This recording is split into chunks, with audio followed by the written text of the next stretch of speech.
What makes us humans?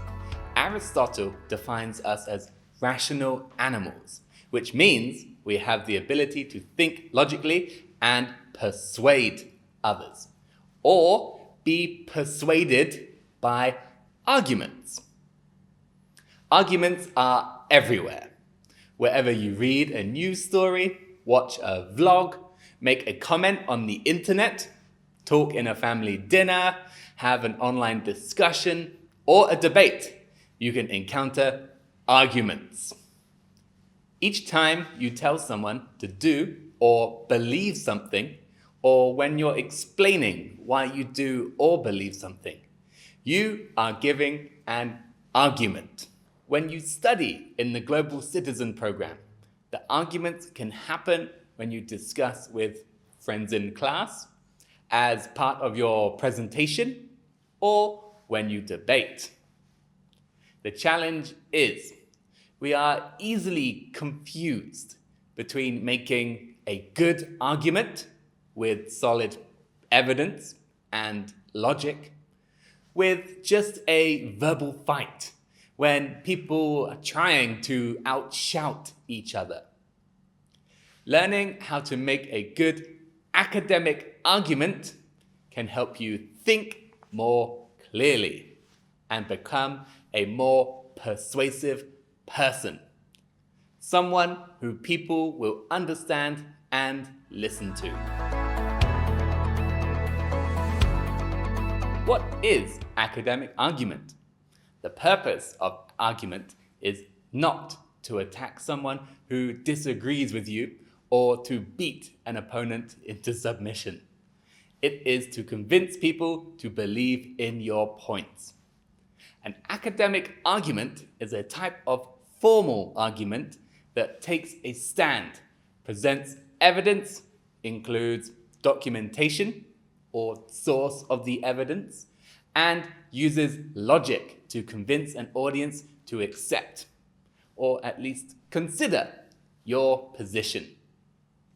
For example, COVID-19 has not stolen my future because many people still can work effectively during COVID-19.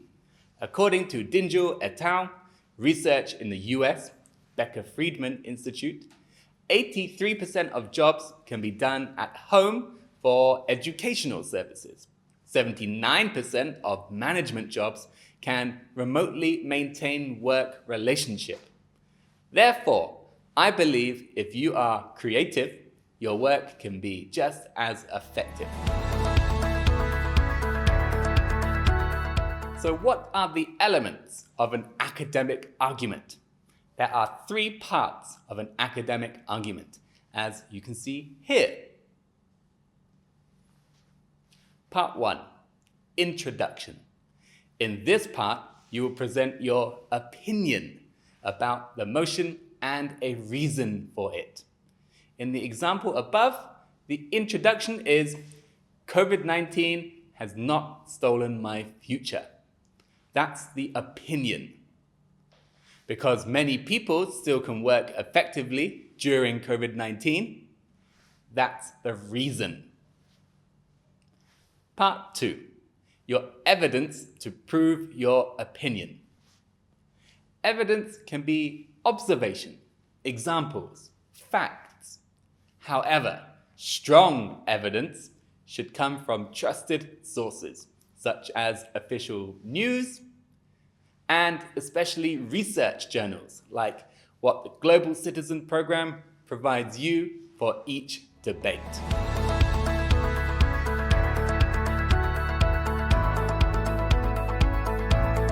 In the example above, the evidence is 83% of jobs can be done at home for educational services.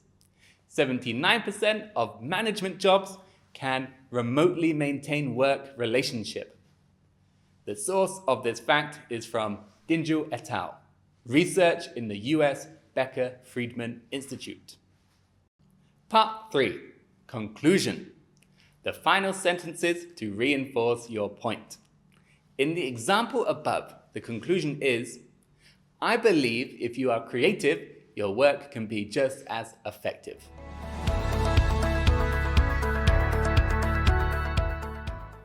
Part 3. How to apply academic argument in your weekly project. You have learned 1. What is an academic argument? And 2. 3 parts of it. Now, how can you apply this knowledge to create a good argument in your weekly project? Here are the steps for you. Step 1. What is your side? Affirmative or negative? This will decide your main opinion. Step 2. Research. The most important step to build your knowledge of the topic.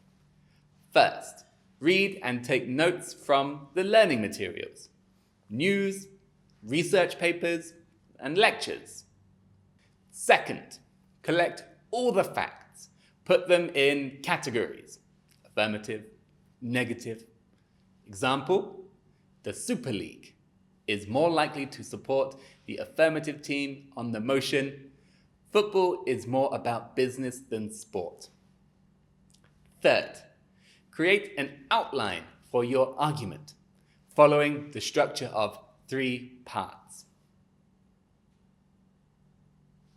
And finally, write the complete argument and ready to practice speaking. Don't forget to check the writing mistakes. So today, we have learned about 1. What is an academic argument? 2. 3 parts of an academic argument. And 3. Steps to apply an academic argument in real life. Let's put this into practice and enjoy your learning.